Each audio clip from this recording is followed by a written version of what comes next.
In today's video, we're talking about how to break into a brand new industry to you when you have little or maybe no direct experience in that particular industry.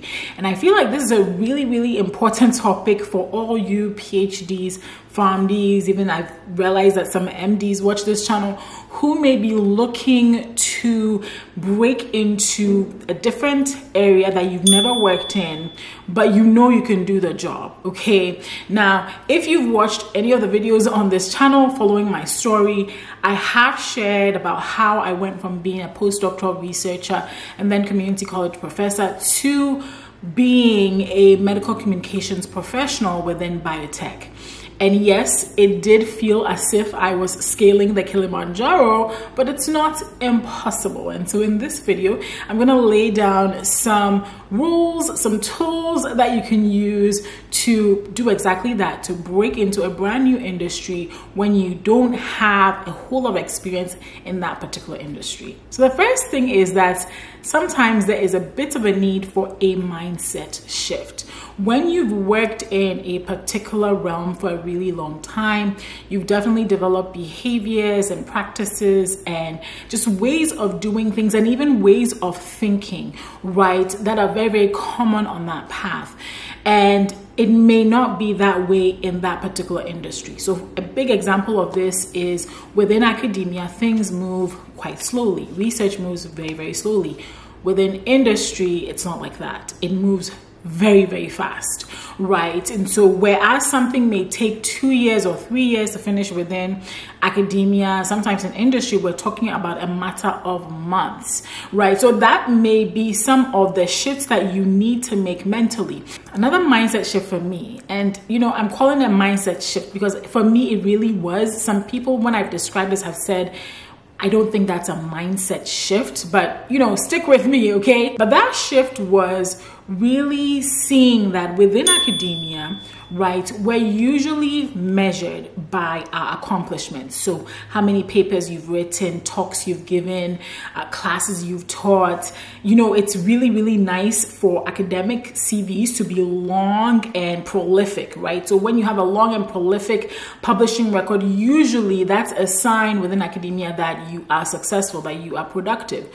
But then within industry, this is not the case. And this is why when initially I was applying for jobs outside of academia, within biotech and pharma, it was really difficult because I was leading with my accomplishments. I was leading with my papers. I was leading with my PhD. Whereas what I really needed to be doing was showing them that based on my past experiences, I can do the job that they want me to do. So for instance, when I wanted to enter into medical writing, it wasn't really my papers. In fact, the resume that I submitted to get my first writing job has none of my publications on it. And I have about 7 or 8 publications. What I did was I explained how my previous experiences gave me the skills to be a good fit for that job. And so looking at the job description, this is why I'm always telling you to read job descriptions. It's going to be a G-ism. I'm going to make a t-shirt. Read the job description, okay? Who's going to buy it? Let me know in the comments. But yes, this is why I'm always saying to really spend some time reading that job description. So I had spent time reading job descriptions. I had crafted a really great resume. So when I submitted it, it had nothing to do with my academic accolades. It had nothing to do with, the fancy courses I had taken or, anything. It just had to do with showing them how all my previous experiences within academia and with the side hustle I was running made me a good candidate for that job. And so I'll put maybe a screenshot of my resume, my science writer, my medical writer resume here, and you'll see that I did exactly that. I'm describing writing experiences, right? So you really want to begin to think about your experiences as you look at that job description, right? For the type of role that you want to go into. I really suggest that you spend some time reading multiple of those job descriptions and then really taking stock of what recurring requirements are needed, apart from, let's say, an educational requirement. Let's say they want you to have a degree in software development, right?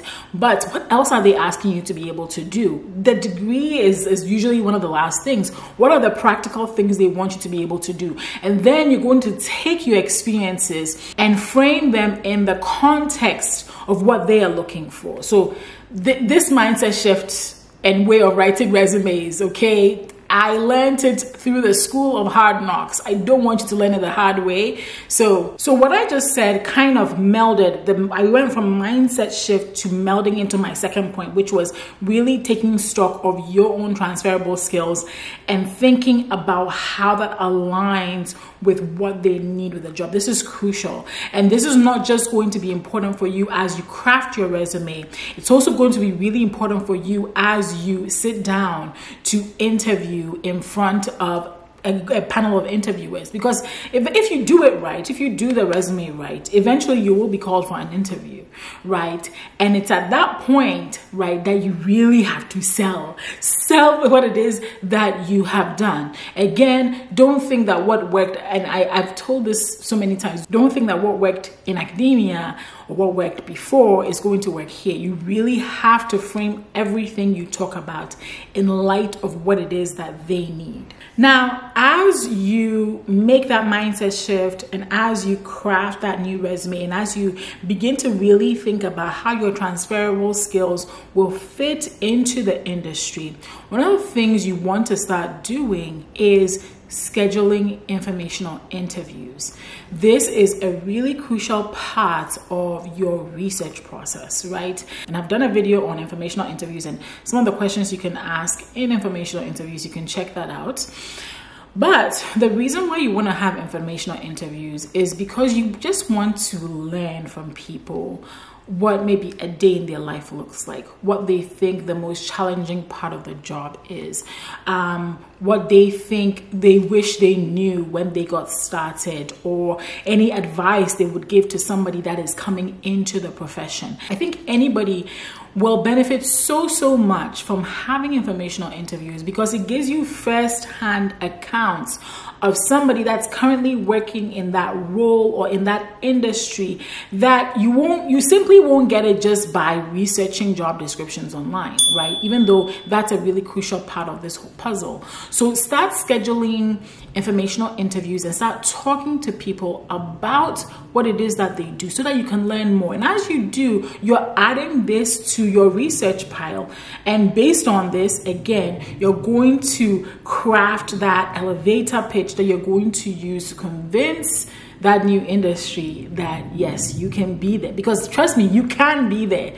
I'm rooting for you. I'm your cheerleader, okay? You can be there. But sometimes it takes some convincing. So combining researching these job descriptions and then talking to people who are in the types of roles that you want is going to be a game changer for you.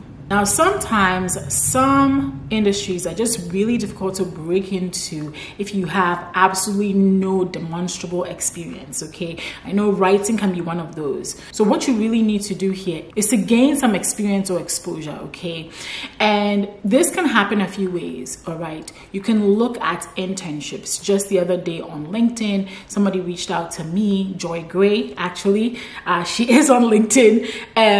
I'll leave her LinkedIn link below, but she's a recruiter and she reached out about a summer internship for medical communications. And so I actually went ahead and, boosted that a little bit when she had shared on that, right? I think this is really great because for medical writing and medical communication specifically, sometimes it can be really difficult to break in if you've had absolutely no experience at all that you can show on your resume, right? And so internships may be a good way for you to do that. Shadowing, right? You may ask somebody if you could shadow them. This is not always possible, especially with a lot of biotechs and pharma companies trying to protect their intellectual property. This is not always possible, but if you do get that opportunity, then jump on it so that you can gain some exposure. I'd also say, like, create your own portfolio. In my videos on how I became a medical writer, I talk about the fact that I started out as a freelance health writer, and so I pitched businesses in my local area. I had a home healthcare client, I had a client that was a health technology company, I had a dermatology practice, and I was writing educational health-centered pieces for them. And so by the time I was applying for science and medical writing roles, I had a lot of work. I'd done a lot of work on my own as a freelancer in this space. And so I was able to leverage that. And so then maybe that's something you can leverage. Some people have asked me, should I start a blog? Or should I, what you can do whatever it is you want to do, but create something that you can show somebody as evidence of your work. I hope that makes sense. So you're mindset shifting, you're researching job descriptions, you're talking to people, you're gaining exposure, maybe you're building some side projects, right, that you can show to other people. You're doing all these great things. Here's one piece I want to tell you, and it's a form of warning and encouragement. And I know those two words are not the same thing, but I'm going to make it work, okay? Be ready to be rejected by a lot of places that you apply to just because you don't have a lot of direct experience. Now, I promise somebody's going to take a chance on you, right? But be ready for that, right? Be ready for that and be okay with it. When you accept this, it becomes much, much easier for you to break in because you're not faced by the rejections. You just understand that it's a part of the process. Now, the reason I'm saying this is that ask any entrepreneur who is doing really well right now, and I know entrepreneurship is not what I'm talking about, but every entrepreneur whose story I've ever read got a string of no's before they got to the yes.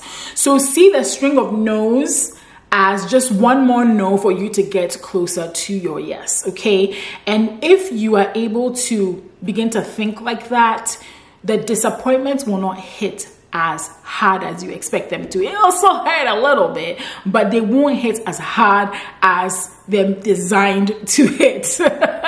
And as you persist, never stop learning, right? Never stop reading books, never stop watching YouTube videos. Don't stop learning. If you're doing all these things, you'll put yourself in a really great position to transition into that new industry or that new job that you've been wanting to. Hope you enjoyed this video. If you did, give it a thumbs up. And yeah, let me know in the comments below what you thought of this video. Have you moved into a different industry than, maybe your education was in? How did you do it? Let's share it in the comments below.